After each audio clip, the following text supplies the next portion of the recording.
बहुत पहले की बात है। एक छोटा बच्चा जिसका नाम हसन था एक मुस्लिम मुल्क अंदलुस में रहता था। वह कुर्तुबा के करीबी एक गांव में पैदा हुआ और अपने 8 भाइयों में सबसे छोटा था।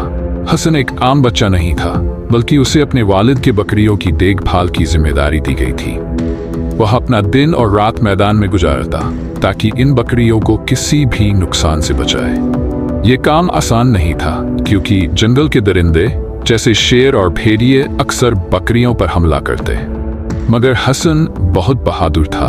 वह सिर्फ एक लाठी और गोली के जरिए इन दरिंदों का मुकाबला करता और अपनी बकरियों की हिफाजत करता। जब हसन अपनी बकरियों के साथ न होता तो वह अपनी बांसुरी बजाता। उसकी खूबसूरत धुन सुनकर परिंदे भी रुक जाते। एक दिन एक बुजुर्ग और अक्लमंद शख्स जिनका नाम शेख नुमान था, हसन से मिलने आए। वह बहुत दाना और इल्म वाले थे। उन्होंने हसन में एक खास सलाहियत देखी और कहा, बेटे, तुम में एक बहादुर रहनुमा बनने की सलाहियत है। तुम्हारा दिल मजबूत है और तुम्हारा यकीन पुख्ता है। इसी दौरान एक बड़ा मसला सामने आया। मुसलमानों और उनके दुश्मनों के दरमियान एक जंग होने वाली थी। दुश्मनों के सरदार का नाम तारिक था। वह एक अजीम जिस्म का आदमी था जो किसी भी इंसान से लंबा और ताकतवर था। हर रोज वह मुसलमानों को ललकारता और कहता, अगर तुम में से कोई मेरे मुकाबले में आना चाहता है तो सामने आए।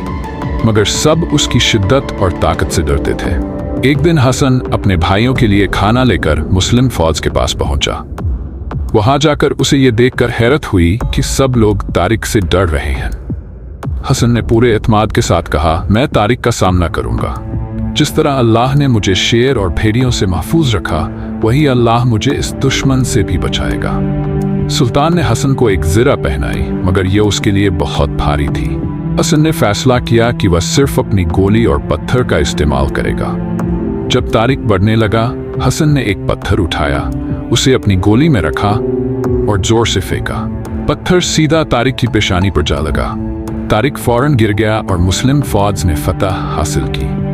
हसन की इस बहादुरी ने साबित कर दिया कि चाहे तुम कितने ही छोटे क्यों न हो, अगर तुम्हारे पास यकीन और हिम्मत हो तो तुम हर बड़ा मुश्किल हल कर सकते हो।